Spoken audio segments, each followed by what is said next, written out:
Hey.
Hey everyone, please give me a thumbs up. Wait, Jesus, do you hear me right now? Yeah, Eric, I can hear you. You can hear me. Okay, great.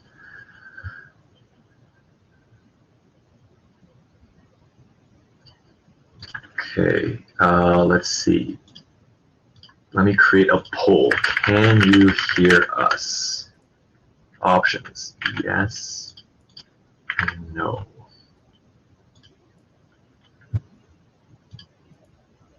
Okay, Sam says he can hear. Okay, great. So Jesus, you might need to tweak your audio settings. It looks like everyone else can hear.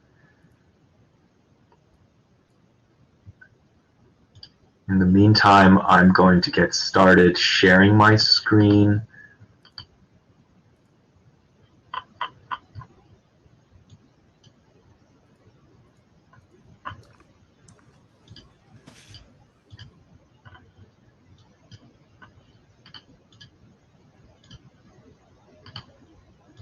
And let's see. Pull this out.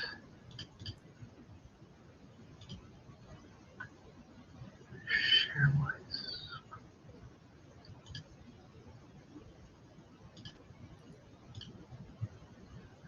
All right.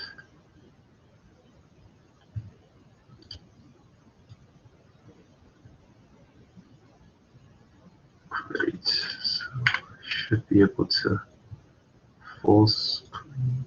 No, that's refresh. I want to present.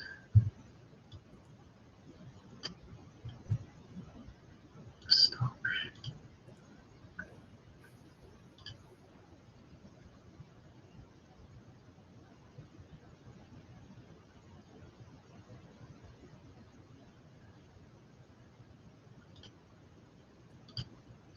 Okay, I think people should be able to see the entire thing now.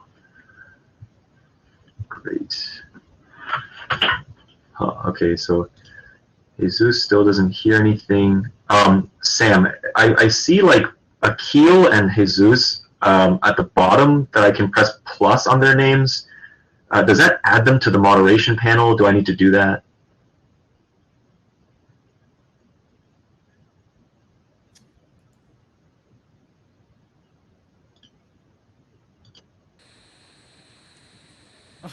Eric, you really just put him on the spot like that, huh? Okay, well, I have added Jesus. Okay, so I shouldn't have added these people as moderators. I don't think you should have done that. I'm going to remove him. Okay. Sorry, this is our first time using Hopin, but all right. So I think we're probably ready to get started. Great. Can barely. Jordan, give him a regular speech. A regular speech? Give him an example sentence. Mazen can barely hear you. Eric, can you barely hear me too? I can hear you loud and clear. Well, F me, I guess. Let me. How's this? This is okay. It was louder than before. I could hear the difference, but before it was fine as well. So maybe keep doing what you were just doing. All right, so this is good now. Okay. All right, perfect. Cool. I think we can get started. All right, so hi everyone. Thank you so much for coming to our talk. We're really excited to share some of the stuff that we learned kind of coming up with this workshop for you guys, and we both think it's a really exciting direction for the future of both web development and honestly for developers on desktop as well as mobile as well going forward. So this is our talk, Intro to WebAssembly. Wanted to briefly introduce ourselves. So I'll get started. My name is Eric Shea. I'm just started actually in the last month as a software engineer at Dropbox. There I am actually working on the desktop developer platform team, which is making a lot of efforts to streamline our development processes between our desktop client as well as our web applications, just to make sure that developer efficiency is going smoothly for everyone as we transition to become a very product-focused company.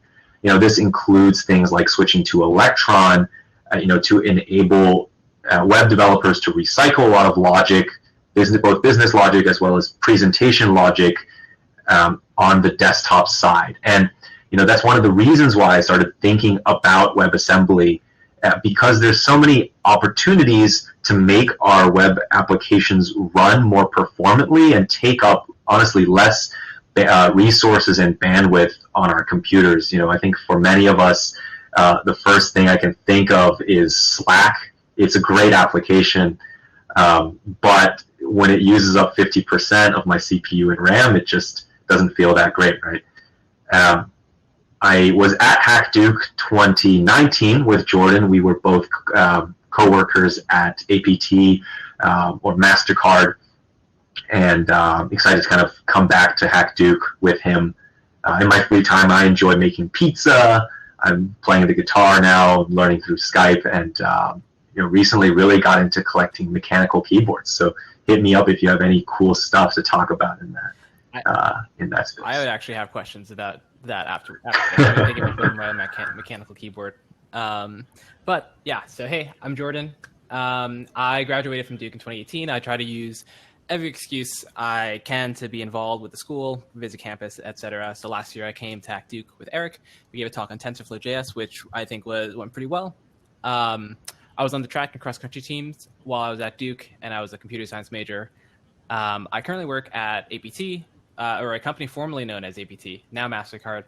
I work on my team specifically is working on streamlining the process in which people can create events and analyze their data based on whatever market data they currently have at that time. So a lot of front end work, a lot of data model connection and stuff, in addition to different internal cultural developments and things like that. Which actually, Eric, I have something to share with you after this. Wow, is it good or bad? It's interesting. So in my free time, I like to play music. I played the flute for 11 years. I sing, play the piano poorly, and I recently bought myself a cello. So that'll be interesting. Yeah. Tell them how much the cello cost, Jordan. It was $2,500. We don't need to go there.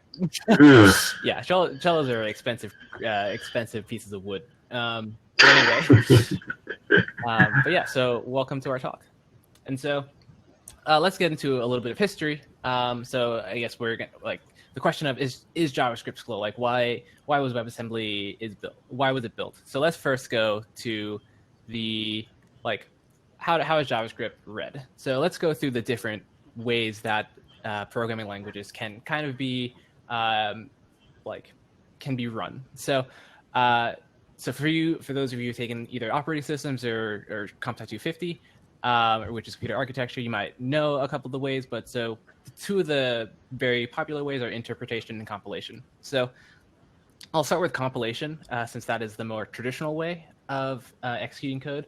So in this method, what you do is you take all your code and it gets broken down into machine code, where machine code is basically like the instruction set that a specific operating system has for different operations. And so you can kind of think this as like each set of instructions is almost like a map. Like there's a map that where like you have this like instruction, which is some set of zeros and ones. You check this like hash map of some sort, and you execute whatever instruction is there. And so that's what helps that be really quick. One of the challenges, though, of that is that you need to be specific a specific build or operating system. So, for example, if instruction 1 is add on Windows, but instruction 1 on Mac OS is multiply, then my program will not run correctly. So that's one of the challenges with compilation.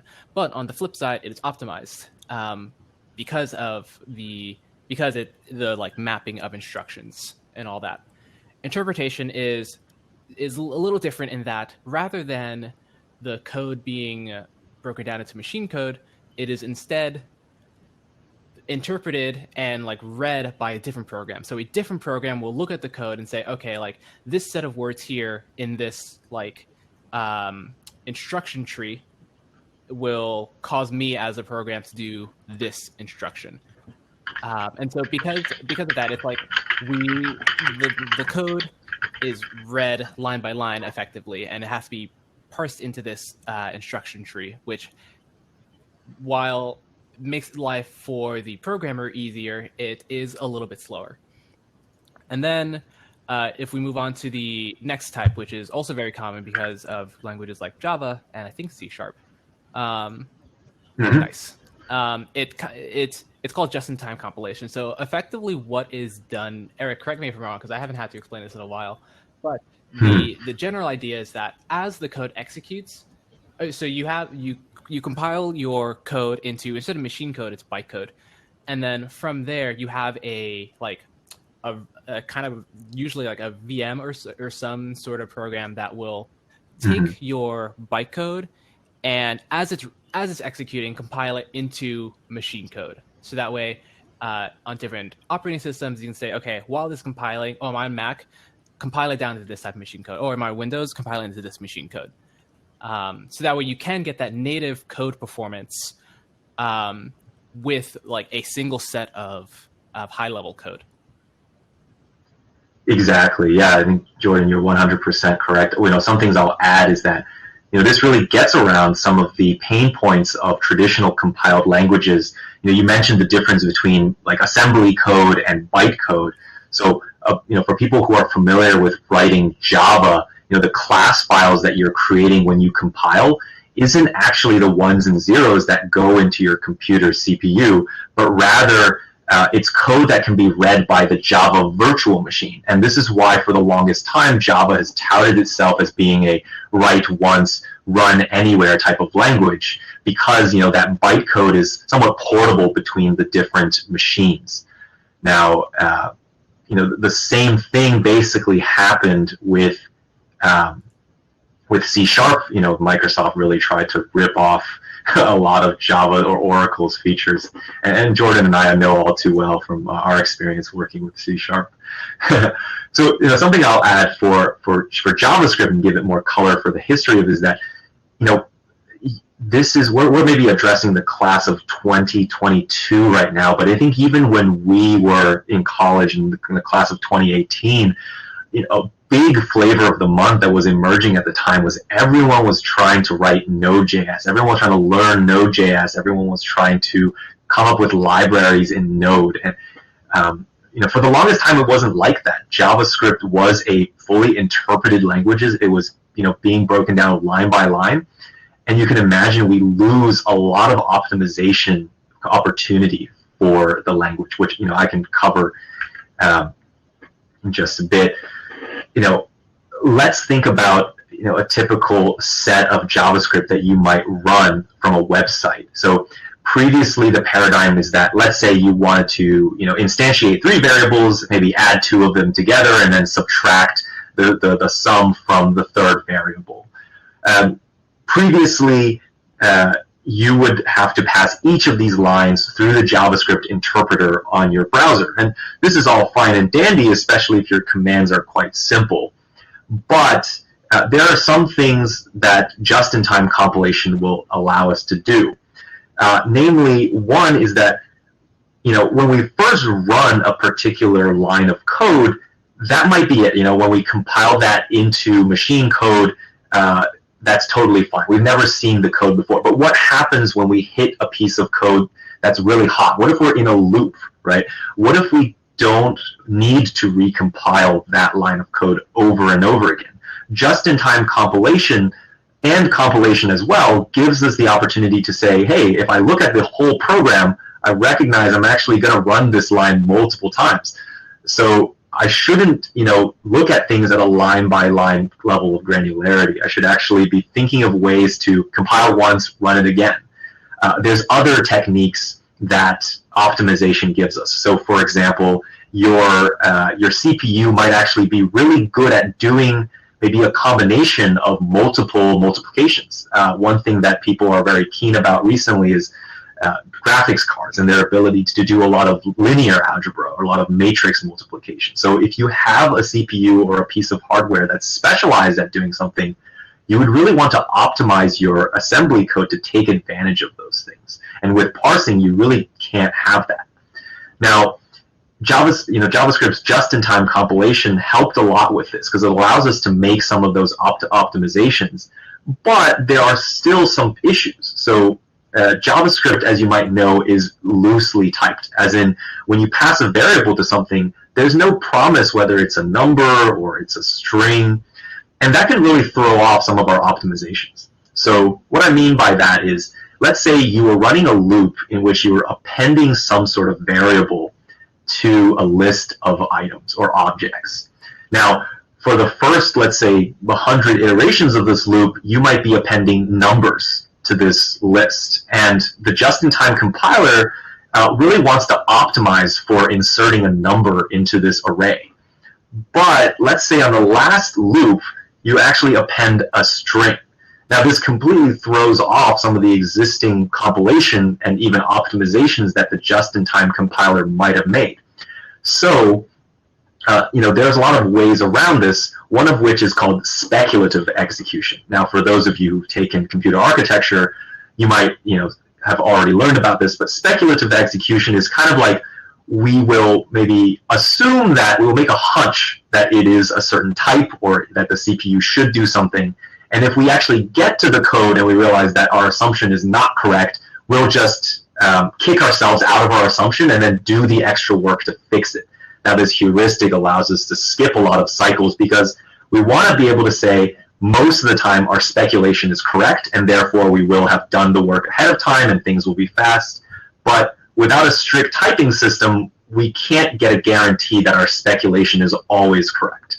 So when we introduce a strictly typed language, such as C or Java, we can allow our web code to be strictly typed and allow our compiled code to never have to do anything like this speculative execution here. And it makes the optimization a lot more robust. I also want to add with the speculative execution for people that are or aren't aware, there's these cool papers called Spectre and Meltdown that are, I think, definitely worth reading about. And they're like security vulnerabilities that are related to speculative execution. Just want to throw that out there. It's a really cool read. And awesome. Then moving forward a bit, so use cases for WebAssembly. So a lot of, I don't know what kind of software people use, but let's use like gaming, for example. A lot of various pieces of software are run natively. And when I say run natively, I mean they are installed as applications on your device. And the reason why a lot of those exist like that is so that they can be compiled and run and have those like mapped instruction sets. Now, so then it begs the question, like, why would I want to have similar types of speed in the browser? Well, say again, let's use gaming for example. A lot of games are really large and take a bunch of space on your machine. And so if you can just go into your browser and then just enter this game, then you can just have some kind of save file stored in the cloud. And then in addition, say you have multiple devices, you don't have to have this like one application installed across all your devices. You can just kind of use it right there. Similarly with graphics, like editors, like Photoshop, for example, a lot of image manipulation is actually very computationally heavy. Like to us, it seems very simple, but under the hood, a lot of like math and computations are occurring, and so that is for that reason, Photoshop tends to be natively run all the time. But if you can use WebAssembly, that actually could open up the potential for having a web-based image editor of some sort. And I can run a quick demo of a game just to like show how quickly something. The papers are Spectre and Meltdown. For people that have taken Comp Sci 510 at Duke, those are probably papers you've already read. But if not, they're still super worth reading. So going with an example here, can I just I'll keep my screen. Yeah, are you able to share simultaneously? Yeah, or there we go. Cool. So okay. here's this game, for example. So as you can see, it's like fully rendered. It's like completely 3D, and it's running without any noticeable amount of lag, at least like not to my untrained eye. And there's a lot going on. Like it even has rain, and I'm not sure how familiar people are with like water effects, but generally speaking, water in any kind of like application is actually very mathematically heavy, and the fact that game had rain is very impressive. So I can demo this Squoosh app as well, but I have not familiarized myself with it enough to really showcase the intense features it might have.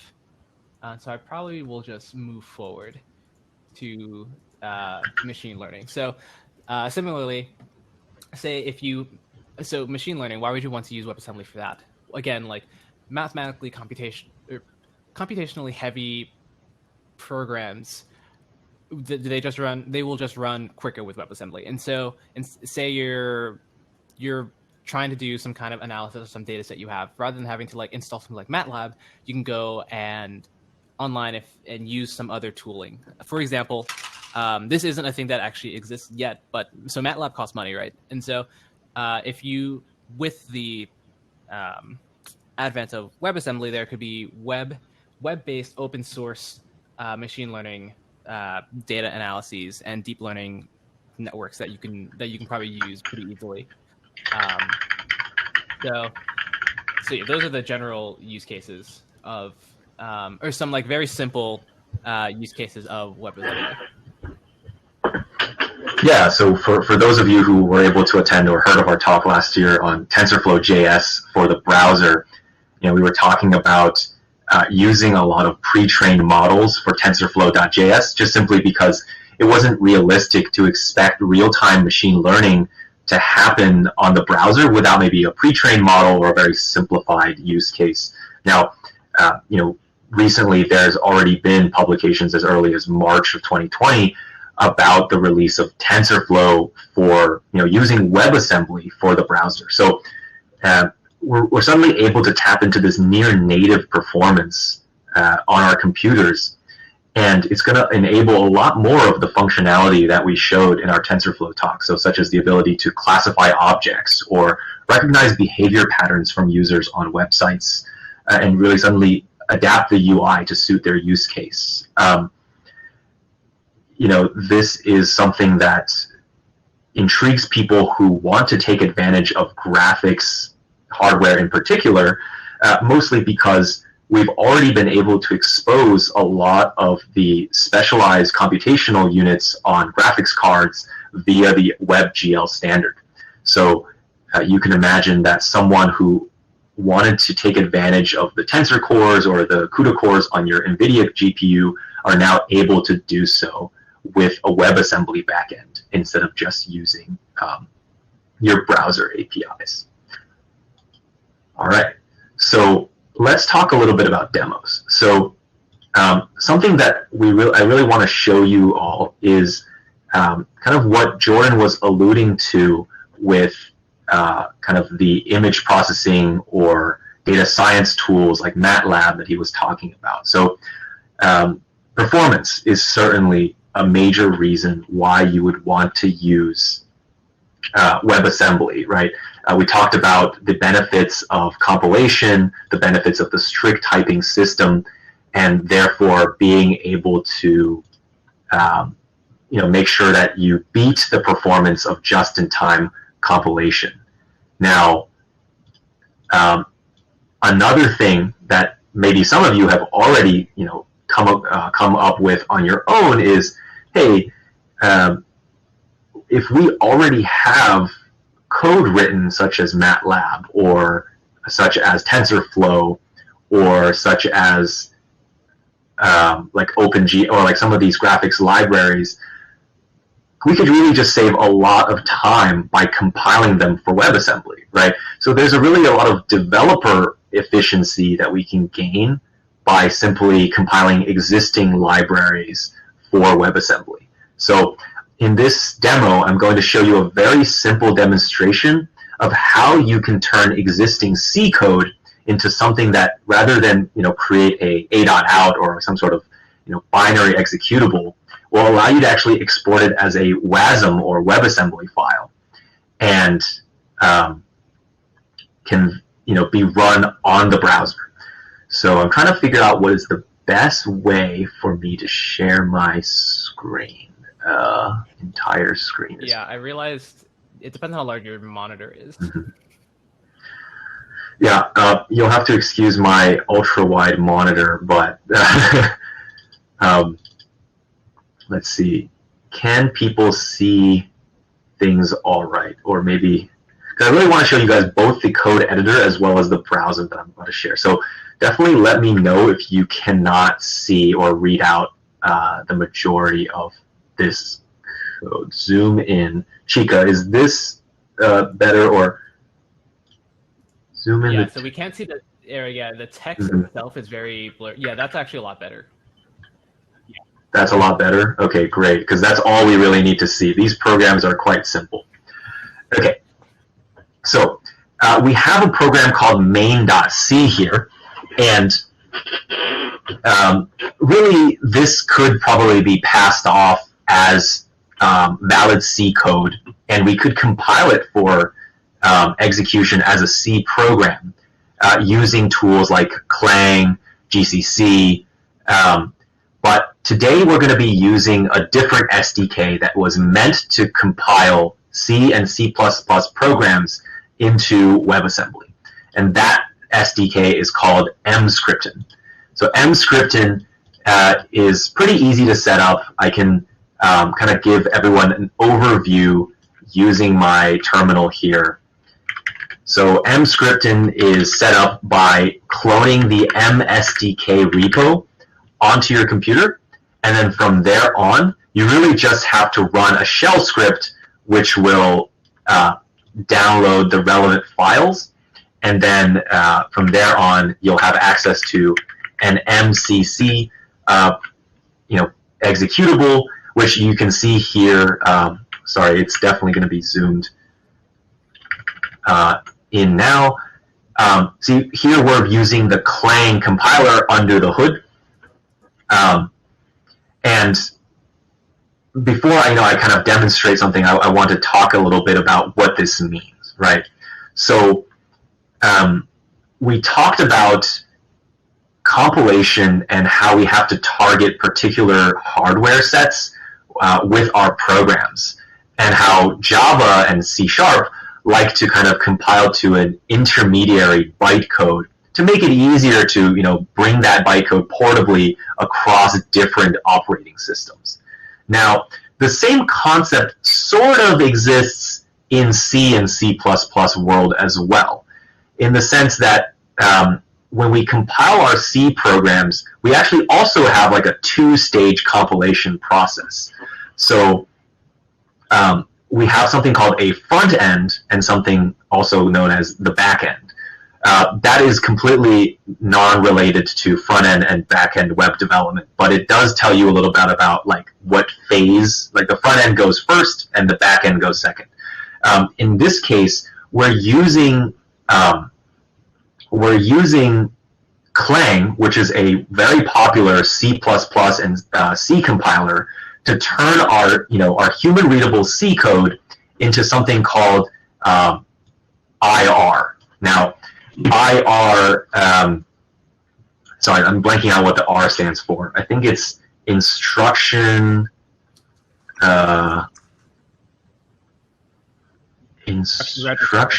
register? Yeah, okay, right. So IR is really kind of the output of the front end, and then from there on, so like IR is really going to be describing a lot of the things that are not architecture or OS specific. So from the IR, we're not committing to, let's say, x86, right, like an Intel CPU. We're not committing to ARM or a Snapdragon processor like we might have on a smartphone.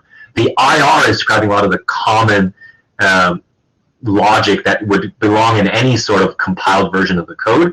And then from there on, the back end is really what takes that IR and then commits that to a particular instruction set. So you can imagine a back end would then say, now I'm specifically targeting AMD CPUs, or I'm targeting the new Apple Silicon, right?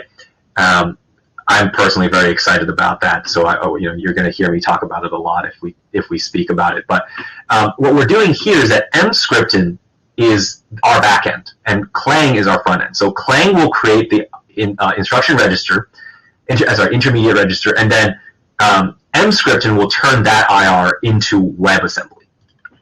So let's go into the demo repo. And let's run mscripten. So you can run it from the command line for sure, but there is a lot of flags that you might want to pass in. So I will quickly show you what I would have typed in if I wasn't executing it from npm. So here we're saying use the mscripten compiler. We're going to be compiling main.c, and we're outputting a JavaScript file. I'll explain what that means later. And we're going to be setting a couple of flags. Here we're saying, within our JavaScript, please allow us to expose these two functions, allocate and crap. These are two functions that allow us to, one, allocate memory, and then wrap our WebAssembly functions with JavaScript.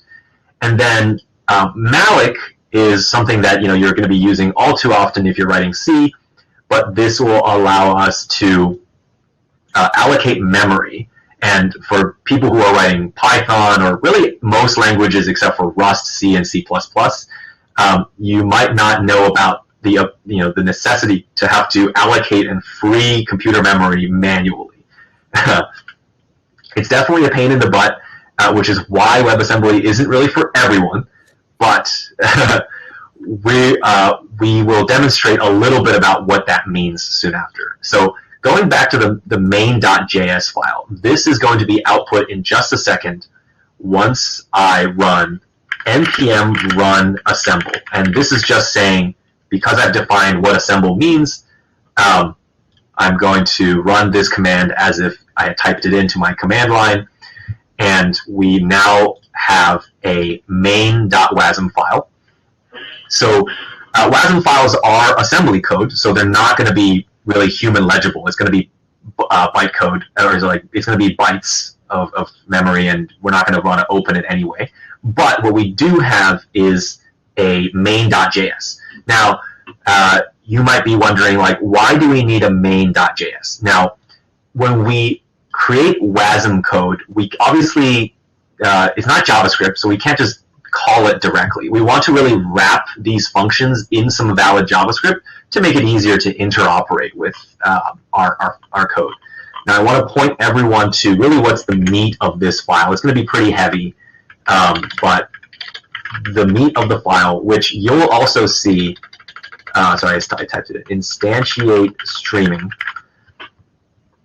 is this function right here, WebAssembly.instantiate streaming. So this portion will tell you how we get WebAssembly into our JavaScript. So the WebAssembly API allows us to basically say, hey, first read in our WASM file, and if I click on response, you'll see that this is from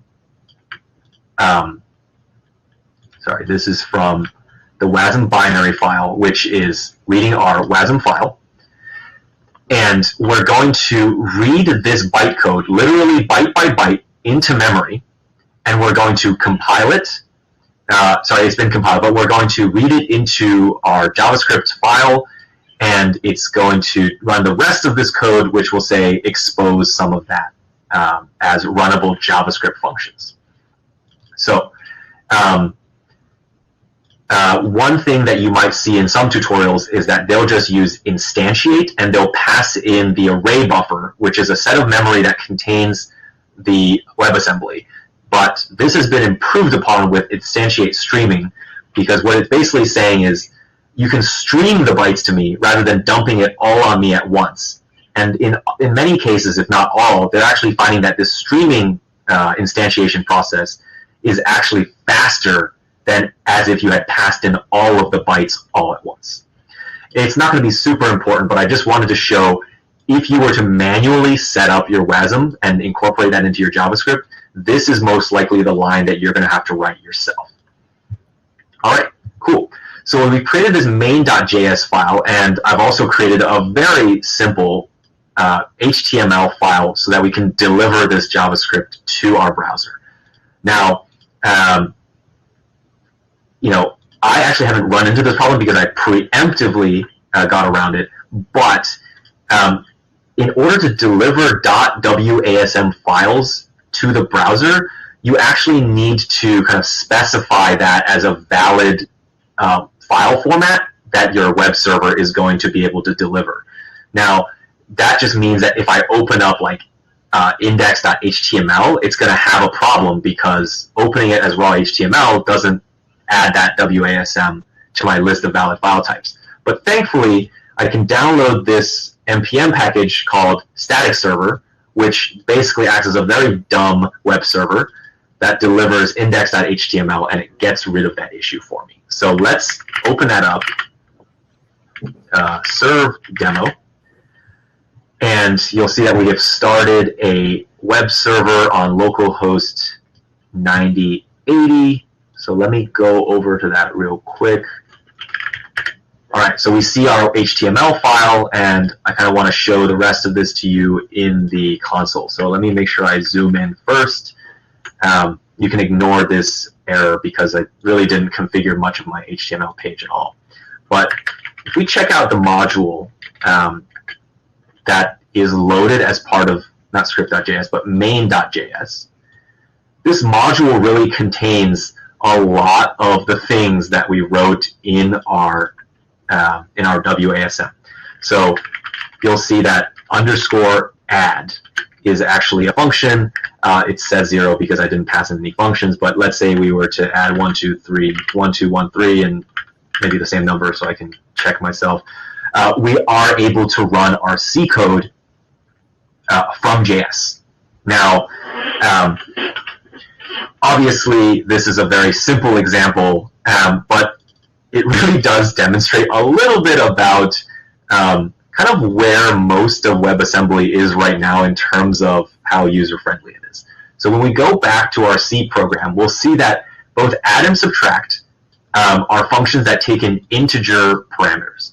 Now, this is very much a limitation of WebAssembly because so far when we try to use it, we can really only pass in almost like, I want to say 3 different types in total. So one is an integer type, which is just numerics.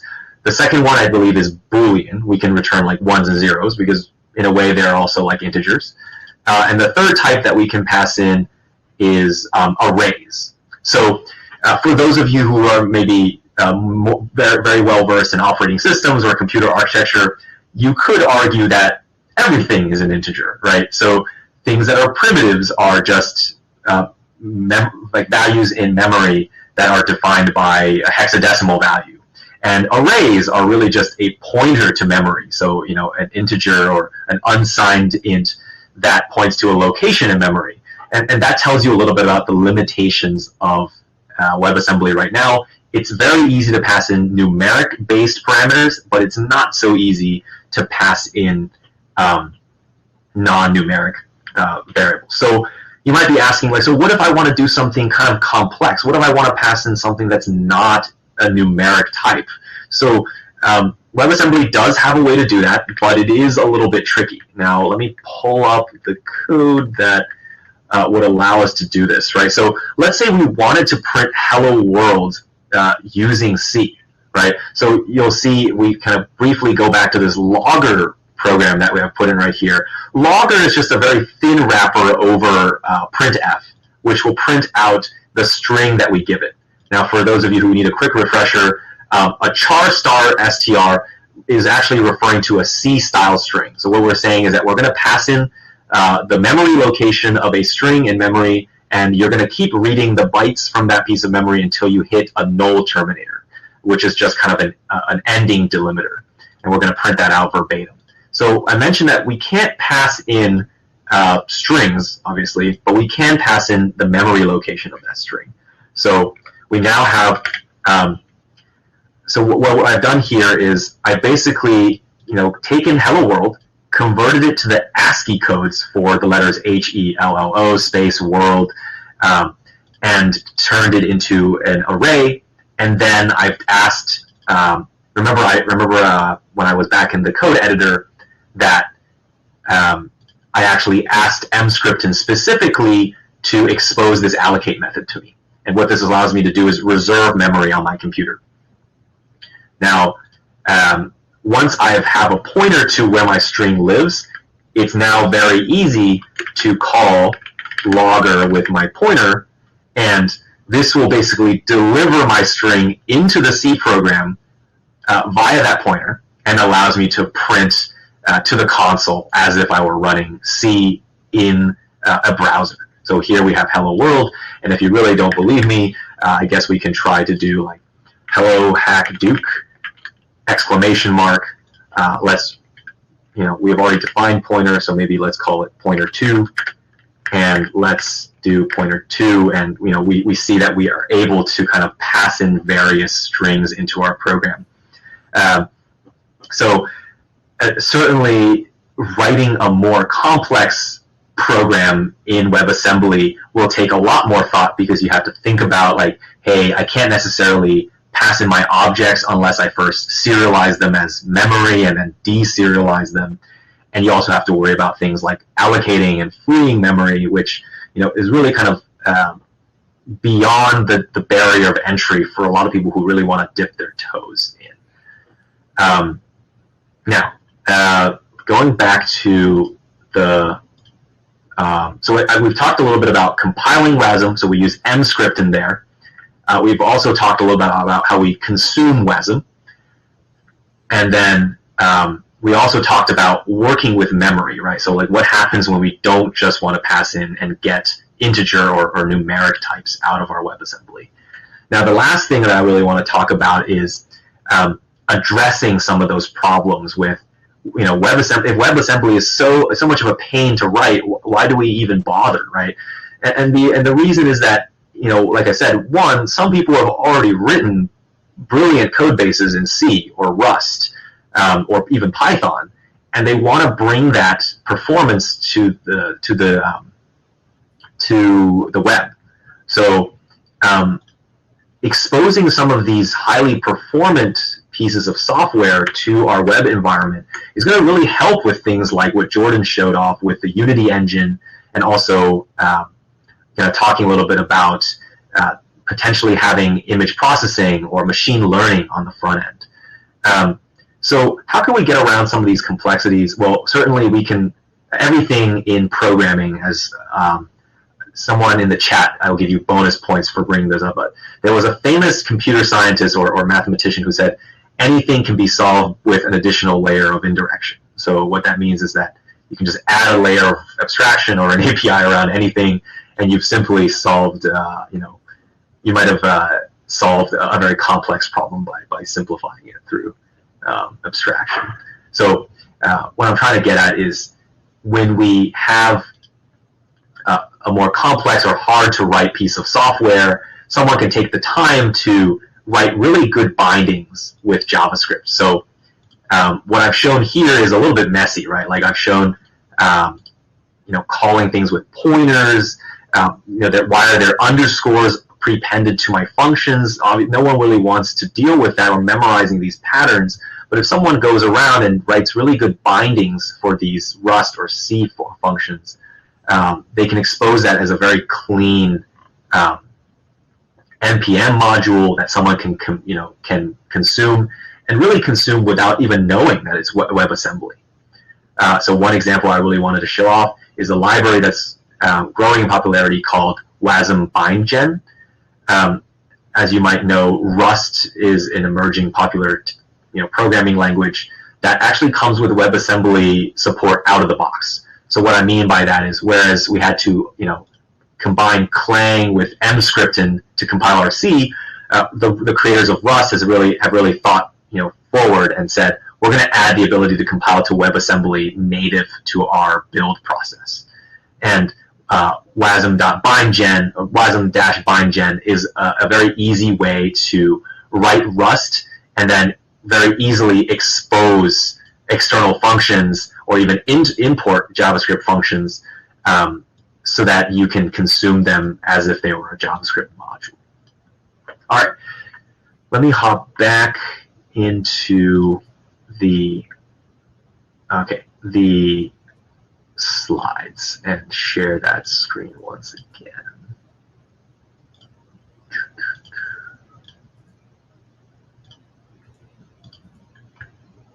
Great. So we've talked a lot about, is WebAssembly really fast? And from Jordan's video game demo, I'm hoping that you are convinced that it is. But just to be certain, let's run actually some benchmarks. You want me to take? Oh, okay, yeah, Jordan, maybe you can pick up that and show off the benchmarks.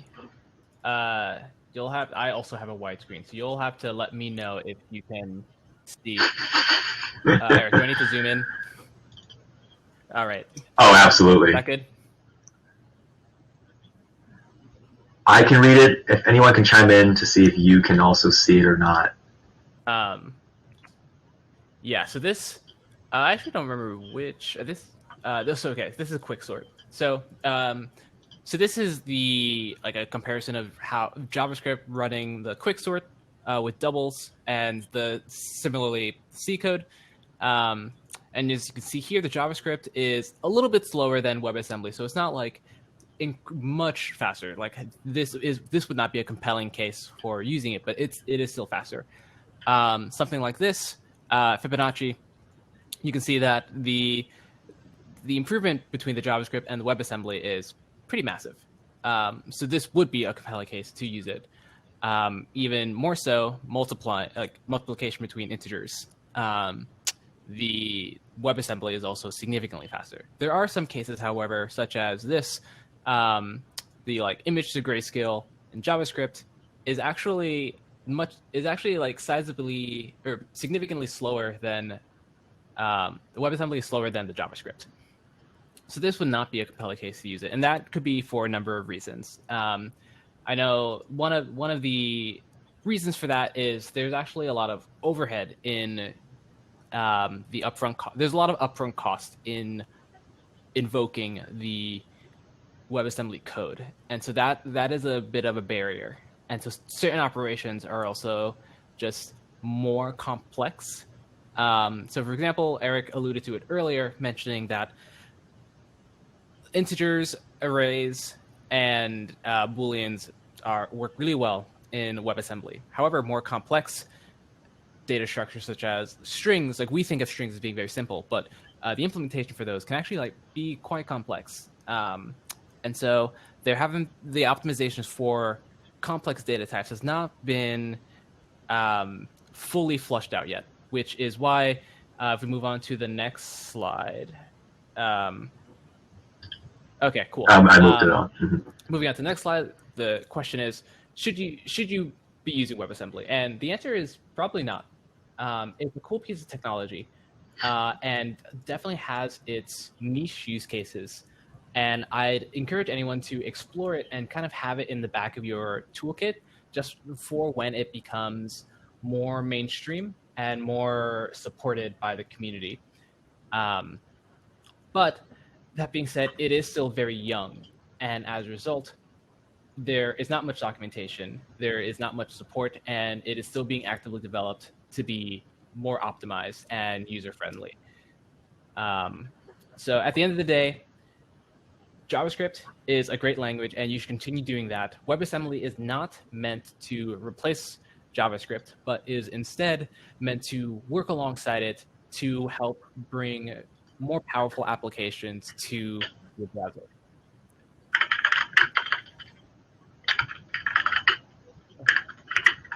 Sorry, I'm just responding to Jesus' comment real quick. Jesus is asking, sounds really cool to use existing code / programming skills, but how is it with accessing local hardware, example WebRTC? So, with the browser APIs and WebAssembly, theoretically, you should be able to have near native interoperation with whatever APIs the browser is typically able to access. Now, another example of using WebAssembly isn't actually not through the browser, but rather since we've actually created, I'm not saying I created, but since we have a fairly performant compiled version of code with WASM, you can imagine this being assembly language that can just be run on any sort of virtual machine or computer that supports WASM. So people are already leveraging WebAssembly in like Node.js and running it without a website to leverage some of these WebAssembly packages. Does that answer your question, Jesus? I'm not super familiar with WebRTC, but I do know that it's quite popular with now with everyone using Zoom on the browser and stuff. So with that, that's the end of our formal presentation. We can definitely take a couple of questions in our remaining time.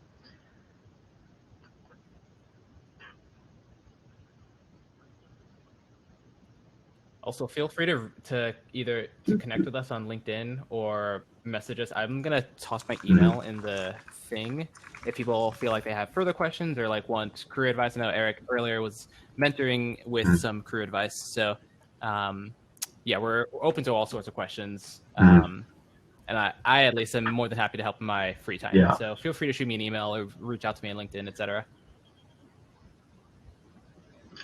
Great. And everyone else can find me in Mentor Room 2, I think around 7 o'clock. I'll be taking a break for dinner after this. Josiah asks, where should one go to begin developing JavaScript skills? That's a tough question. Do you have there are a lot of different resources out there. I think I think going to Medium and reading up on the different frameworks is really helpful. But I think ultimately at the end of the day, finding a project you're interested in and just kind of learning how to use different parts of JavaScript as you need. So for example, you might be starting up a web server. You say, okay, how do I build a base version of a website? And then you might end up landing on create React app. And that'll get you started there. And then you're like, okay, cool, I have this done. But now how do I what packages can I use to fulfill this specific thing in JavaScript? You search that up and say, okay, cool, now I know how to do that. And just kind of adding onto your toolkit like that. So I know Mozilla's MDN's documentation for JavaScript is great. It's super incredible. Whenever I'm uncertain of a certain aspect of JavaScript, I will usually go there first.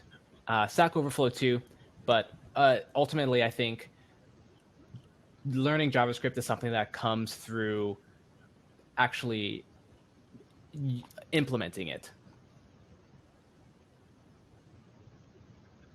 Yeah, I would also add, like, I've had a pretty good experience with freecodecamp.org. I taught a JavaScript focused class in college that used a lot of material from that website, and they have a pretty strong presence on GitHub as well as Medium as well. So they put out a good amount of content for people who are interested in web development, full stack, both in JavaScript and the browser as well as for Node.js. Yes, definitely something that you'll learn slowly over time, and you'll be kind of surprised to see how far you might develop your skills in even just a month of just messing around with JavaScript. I think it's very easy to lose track of the small incremental gains. And certainly I think React, like, for me, playing with React or using React at work was a big push for me to learn JavaScript and get a little bit more deeper with it. Something like, honestly, like something like a hackathon. It kind of forces you to develop those skills pretty quickly.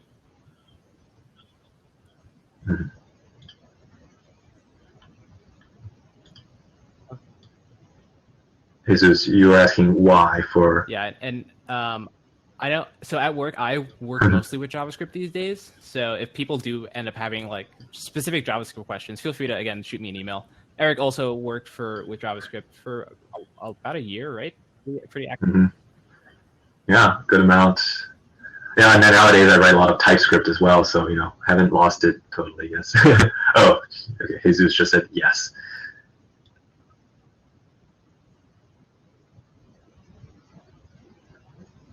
Jesus says, personally think that JavaScript 15 plus is meant to have higher salaries. Okay. Yeah, I don't think. Interesting. I feel like ECMA, like ES, like 5 and 6. I don't think anyone uses anything below that, right, Eric?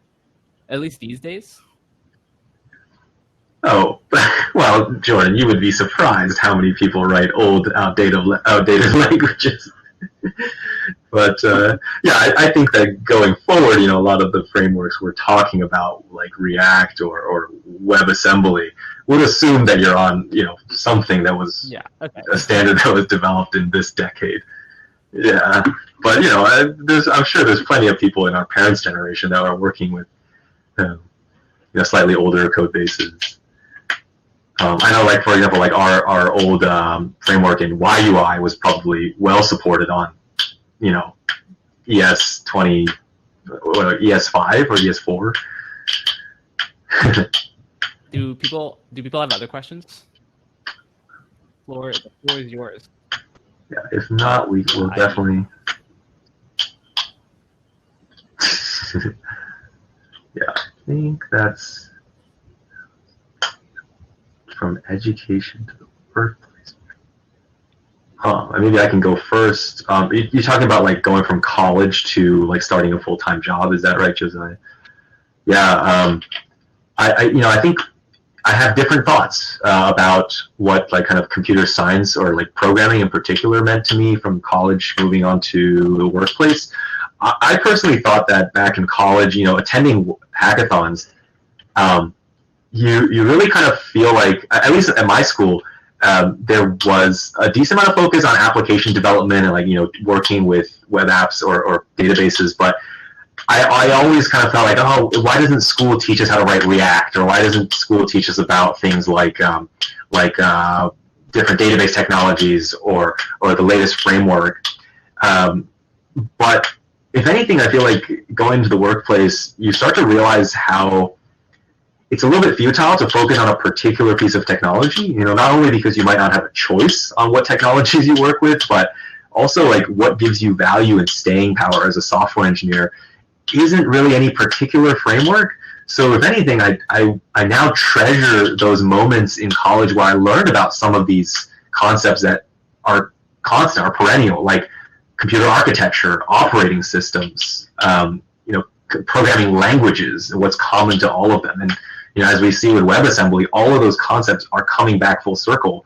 Whereas, if anything, maybe investing too heavily in JavaScript is becoming a dying breed, or maybe it's on its decline, right? Yeah. I'll let Jordan share his thoughts about I think that so knowing how Duke's standard course load, I think that the actual like algorithms themselves, depending on like what you're developing, it's like they don't necessarily transfer over. Like I rarely ever have to think about like max flow algorithms, for example. But I think ultimately the sorts of challenges I was faced with and having to solve them helped me as an engineer, because you're gonna have to solve these problems in the real world that are usually much simpler than any like standard algorithm, and those problem solving skills are super super useful. And yeah, as Eric was saying, technology comes and goes, and any good software engineer should be able to pick up a new programming language in a relatively short amount of time, and that is in part credited to, I think, the problem solving skills I learned in the classroom and like my way of logical thinking. So I think the education transfers really well, but not in the way that you would necessarily expect. It's like how I think a similar example I can think of for people saying like, oh, like my education didn't transfer into the real world is people complain back in like high school geometry, like, oh, like when am I ever going to have to prove the triangle? And that's true, that's fair. But I think that the thing that specific aspect of geometry teaches people is logic and how to use the information you have in order to make sense of whatever situation you find yourself in.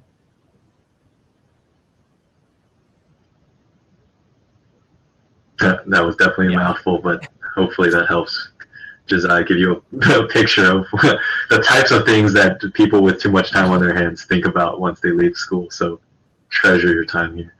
I think we're at time. Definitely don't want to hold up anyone from their hacking or from dinner or their families. So we're going to end this session.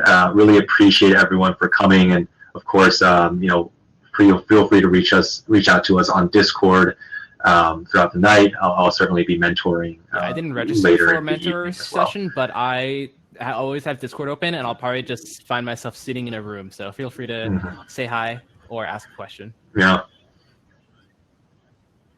All right. Take care, everyone. Bye-bye.